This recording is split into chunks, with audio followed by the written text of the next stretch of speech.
Hey, Papercut here with a video reviewing the two finals games that Gooey Goner is playing here. Now, Mr. Goner here is someone who joined my Discord like a few months ago, and when he started playing, he was bronze, and through grinding, and through love of the game, and through tips and some replay reviews, he reached mid goal. I think he's touched plat a few times. He decided to take part in the Low Elo Legends tournament last weekend, and his goal was just to win a few games, try his best. He ended up in the finals in his bracket, which is really cool. And to celebrate, I wanted to look at these two games he played in the finals, talk about what he did well, what he could do better. I think it's really cool. So this is the second person from my community coaching Discord that has reached the finals of the Low Elo Legends tournament, and I just think it's cool to celebrate these guys and also give people a chance to watch these sort of games that are interested in themselves pushing themselves to tournaments. Because what I have seen so far in watching people I've coached or helped in the game take part in tournaments is that it pushes the anxiety of the game to the next level a little bit. It helps them think through the game better, and in a way, it kind of makes ranked easier because tournaments are just a different level of stress. And it's a good way to kind of push yourself if you're someone whose goal is to just keep getting better at the game in any way possible. Because it forces you to learn other civs, it forces you to think through matchups, it forces you to try different maps. It's just, in my opinion, a really cool experience. But without further ado, let's go ahead and check out the games. So this first one is he's playing Malians against an Abyssin player, and this is a unique map. It is called Transhumanance, and each player starts off on their own side, this little island. This island has berries, it has gold, it has wood, it has stone. And basically the idea is that you're supposed to cross, establish a beachhead, and you guys kind of battle out in the middle, try to, drop docks on each other's side, and just kind of battle it out. He actually won earlier play on this map, and so he felt good on it. So this was his map pick. Just starting off, looking at this map, not a lot of wood. And so actually the Malians on this map would not have been one I'd suggest. He even admitted afterwards, he's like, I don't actually Malians wasn't a good choice for me. Just because he needs so much wood to set up pit mines. And while he will have one safe pit mine, one will be exposed. Second, unfortunate spawning. He gets 3 deep water fish. His opponent gets 2, 4, 5, 5, which is, a lot of extra food, which is unfortunate. His opponent also has it on his side more gold, just an unfortunate spawning altogether. Though he does get the deer pack. We're we're gonna see what issues he runs into. So as I was saying, overall, I don't know if I would pick Malians um, on this map. Um, but I'm interested because I don't really know how to play this sort of map. First thing though is that since there's no straggler trees, I would have just gone ahead and dropped the lumber camp because you're losing a lot of efficiency having your villagers run back and forth like this. I do agree that the first thing you need to do is get your first transport, get across, and drop your scout so you can get the initial sheep and figure out what's going on. And then you really need to go all in on fishing, actually. So you want to get across just so when you run out of wood here, you can then start making more fishing boats because you just need to fish as much as possible. One small thing you could do next time you're in a similar situation, and this is a tip for any map where you have water, have your scout get to the water first so you can see what the deep water fish is, because unfortunately your dock is not near any of your 3 deep water fishing, which will be inefficient for your fishing ships later. So you get across and you immediately go gold and food, and hmm. See, gold's not your issue, especially if you just get one pit mine up. You don't need to be mining gold as Mayans. Instead, you need food and you need wood. Lots and lots of wood. So I would have focused more on wood and getting fishing boats, and then just putting almost all your villagers on wood to get the pit mines up, and then some on food so you can get age up quickly. Now we're getting the fishing boats out, which is great. You're getting a lot of sheep. Let's actually pause and see. Well, let's get to the 5-minute mark here, and then we'll do that. Be making villagers consistently. Getting the fishing going. But so this is what I mean is that if you had been, instead of these villagers on gold being on wood, you might have already gotten a pit mine up and then getting that passive gold, which is what you need. And your scout can be hunting the different wood lines basically, and getting as much wood as possible. Your opponent went all in on fishing a lot more, and so he actually got to an age up faster, I think, because he got so much more fishing going. So he has 7 boats, and his dock is right next to his fish. You have 3. And so if we look at our income per minute, his food is slightly more than yours, and that's going to drop real fast because all of your food villagers ran out of sheep. While he's just going to be good on food, and he has no villagers on food right now. And so that's just allowing him a lot more efficient age up. And it's going to allow him just have a lot more eco because he went so much more into food early. And that's the key on these heavy water maps like this. Whoever can get the most fishing boats out as efficient as possible, this is going to be way ahead. You want to be able to basically avoid having your own villagers on food instead just on wood and gold, which could be the advantage to you. If you can get enough fishing boats and then get your pit mines up, you just have to be pure wood. And then, you know, cows, and you could set up your cow boom back here, and with cow boom and fishing, you would basically have so much eco that you could basically, I mean, if he wants to go multi-TC, if you get fishing and cow boom up with your pit mines, you basically have enough food that your villagers can only be on gold and wood. But you have to get to that point. You have to do it efficiently. We're starting getting the cow boom up. You have plenty of gold to do that. You need wood and food. I also, at this point, you really need to catch where he's dropping. And this would also have been a good move for you, knowing that his fishing's being set up to try to drop a dock low. Like, one of your early goals should have been to drop a dock as soon as possible. And you also need to check for if he's making units, because he immediately dropped TC, dropped production, because he scouted you're on this wood line with no units. And so that's why you have to be careful on these booms. You have to be checking, and you're going to catch... Oh, you didn't go up far enough. You gotta be far up. You gotta be scouting. There it is. You see it? He's already making units. How do you respond? Really, all you need to do is max javelins. That's all you need to do. You built a second town center. Here's why you don't need to do a second town center as Malians. Your second, quote-unquote, second town center is your pit mines and your cow. Especially when you castle with the cow landmark. So you don't need a second TC. I would have much preferred these villagers, these 8 villagers, would have been on purely on wood or food or gold. And you could have immediately drop 2 archer rangers and build javelin throwers and beat back whatever he makes on top of just poking out his villagers. Yeah, he just went a 3rd TC, but like... To me, it'd been better if you had just gotten a few units out, gone castle, and then rushed them with sofas and, you know, archers. Okay, now you're getting an archer range. I think you're realizing how like precarious your position is right now. But man, does he have any defensive water units? A big part of water games like this is who can get a dock on their opponent's side and just start making, like, if you drop a dock and make 2 springald ships and an arrow ship, you can clean this all up. Which just kills, which would just kill his eco. You don't need to go Donzos. Here's the key. If your opponent goes pure archer spear, you yourself do not need to go any spears. You can just go range. Just do javelins and archers until he goes horseman. Because he can't push him with his spearmen because you're TC and you have a tower here. And so his spearmen will be useless in this fight if you just mass ranged. What is he doing here? Do you even see it? You don't. Uh-oh. Is he going to rush up a TC?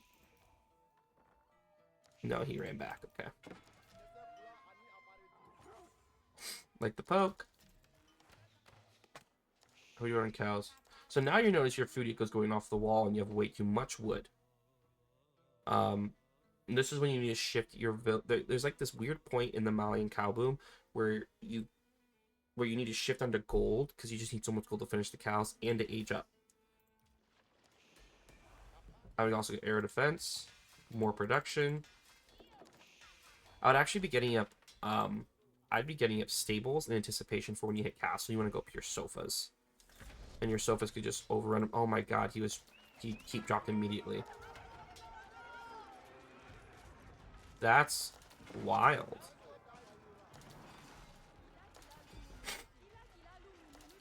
Yeah, it's tough.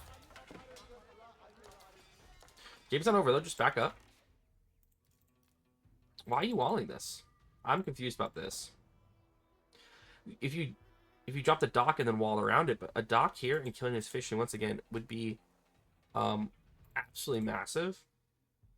And you notice you're not that far behind on resources. Like him doing 3TC killed his food, and now he has to start making farms, which is pretty crazy. And if you killed his fishing eco with a dock instead of dropping these walls, he would have no food. So his castle wouldn't do anything. And yeah, he dropped this castle, but castles are more mentally taxing than they are like a lot of times actually game ending. I like how you start making your siege engineering, but really all you need to do is just mass here, get castle, mass here, get 2 or 3 trebs, and just treb down his keep. And just mass units. This game's far from over. You also could have got more fishing. Like, you can do 4 fishing boats per deep water fish. Is kind of the go-to. You're about to get your... Like, you really don't need to defend this. Oh, you're in a really good spot. Look at that food income. The key is you just making units consistently, and then you need to get, again, the Siege Workshop up. I would have really liked, yeah, just really like Sofa here. Especially because if he goes Ghulams, your Sofas hold up so well against Ghulams. And yeah, your Musafatis will do okay against Ghulams, but if he makes any archers, then your Musafati will die pretty quick. And so generally I'd say you do it 2 ways. You either do Sofa Musafati, because Musafatis will do well against spears, or you do Archer Sofa, or like Archer Javelin Sofa. Because he didn't have enough of front line. And now that he has Ghulams, it's a problem.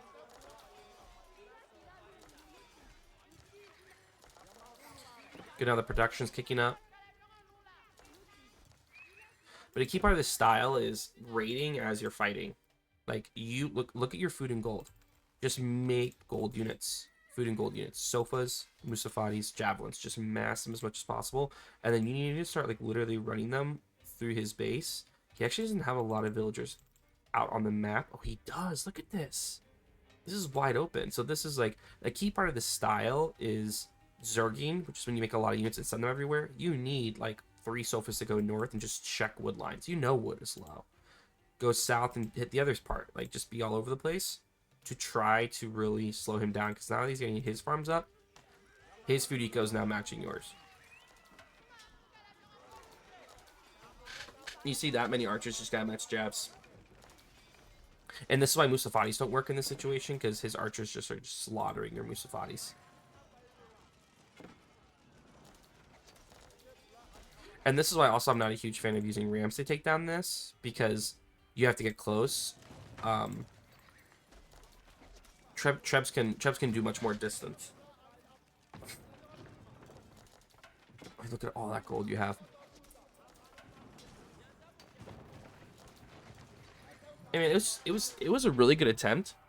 Your inefficient opening is what got you. Your opponent was much more efficient at first. I get fishing, then I get a shit ton of stone, cross, and drop 2 TCs, and then I rush castle. He did that really efficiently.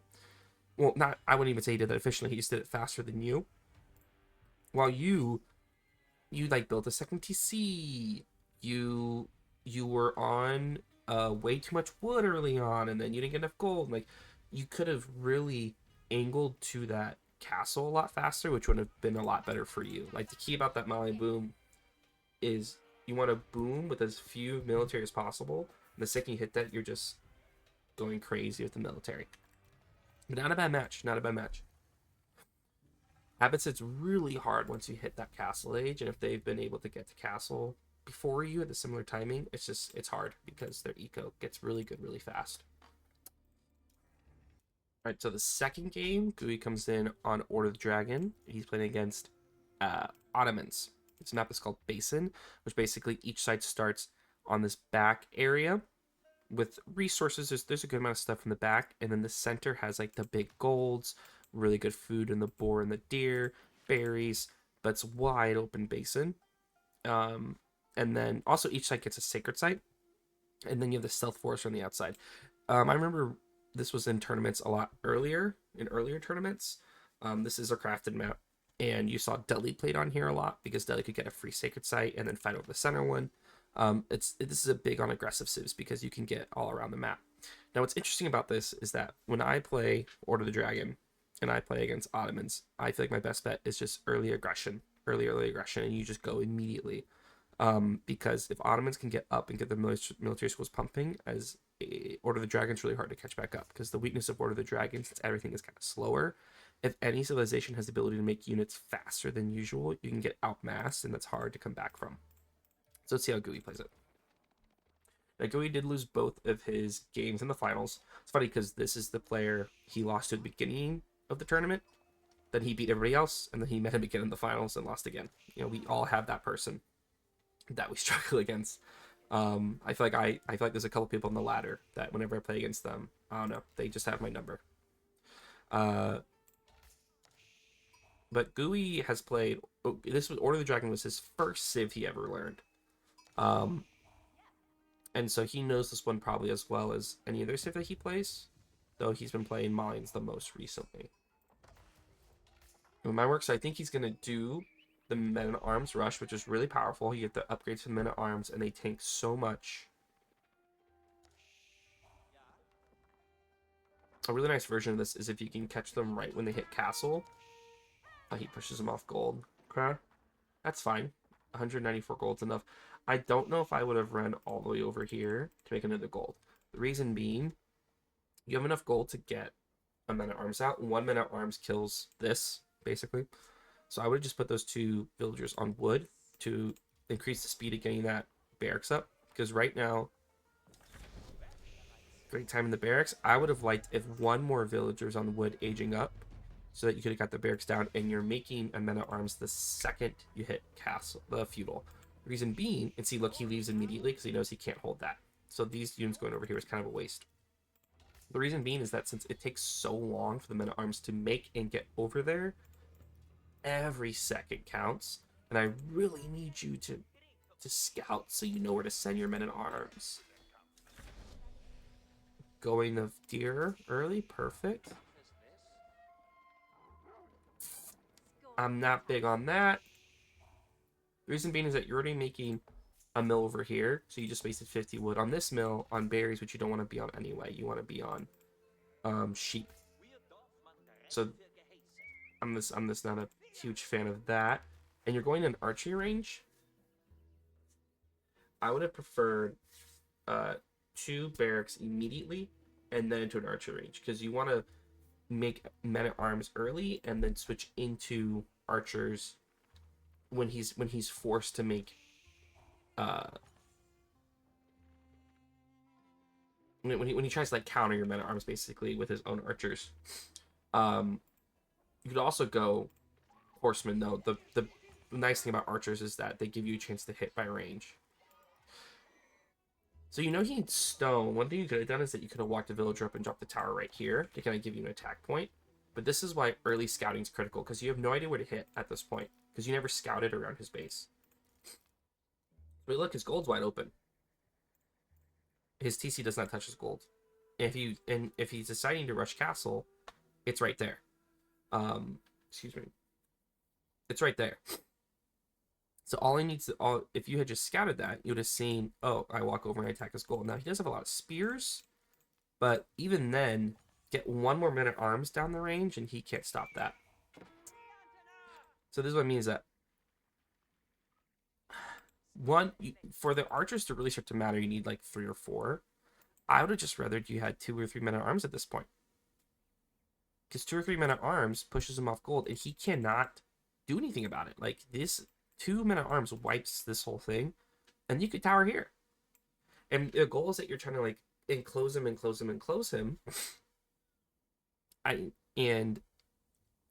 don't think the archer's going to help you here yet. I'd almost rather just been towering. And now you're going double archer range. I think this should be barracks. You have the food for it. You're going really heavy on stone now. Huh. Are you trying a second TC?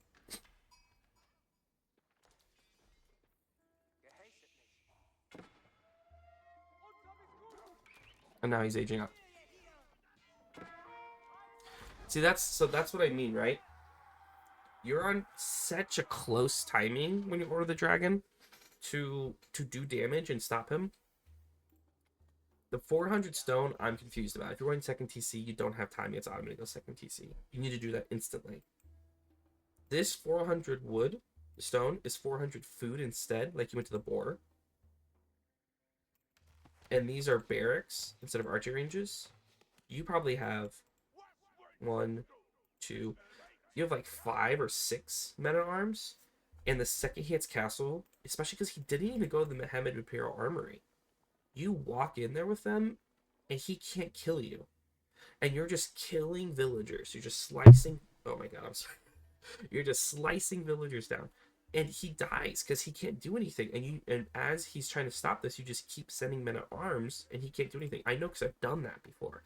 And if he makes his own men at arms, your men at arms will be his men at arms. If he makes cavalry, you send 2 spears and they die. Like if I hit castle, if he hits castle and I'm attacking, I just want to make like 2 spearmen and I'm fine. So you had this timing, and because you kind of inconsistently went about it, you lost your opportunity to attack. At this point, you need to rush castle yourself. Like I would have just pulled back and held here and tried to gather the deer as quickly as possible and try to rush castle. But you had the opportunity, and I think you were just a little too slow, and your decision making was interesting. I wonder if you were a bit frustrated by the previous game, which happens. And also, you've been playing games all day, so the decision exhaustion is definitely there. This was a good move right here. But now you're over investing. You needed to cut unit production, and now you're attacking. I'm not big on this. He's had too much time in castle for this to be an effective push. If you're gonna attack when they hit castle, you have to attack when they hit castle. It's too late now. And you're doing okay work here, but the more men at arms he gets, the less effective yours become. Oh, don't drop rams. And here's the thing, if you went castle, I think you would have been okay. Like, I think you actually had space and time to hit castle. You could have gone up with the Regnits. You could have got some of these relics. I don't think he was grabbing relics, was he? No. You'd have grabbed relics. You know, you get 3 relics. Start making crossbowmen. Crossbowmen kill everything. And you're fine. And then you make like 1, 2 springholds. Maybe your own siege. But I feel like you were like, well, I gotta attack. And that attack killed you. When you actually were fine if you had just backed up and given yourself some time. Because look at this, you're actually like not in a horrible, you're not in a bad spot. If you just rush castle, upgraded your men at arms, upgraded your archers, got some crossbows, you'd be in a really good spot right now.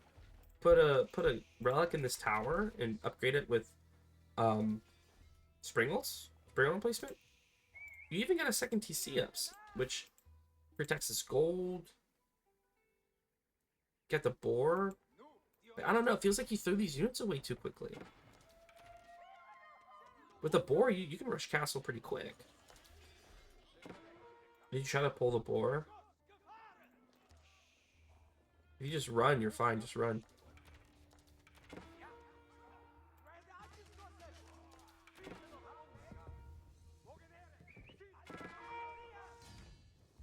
I don't know why you gave up.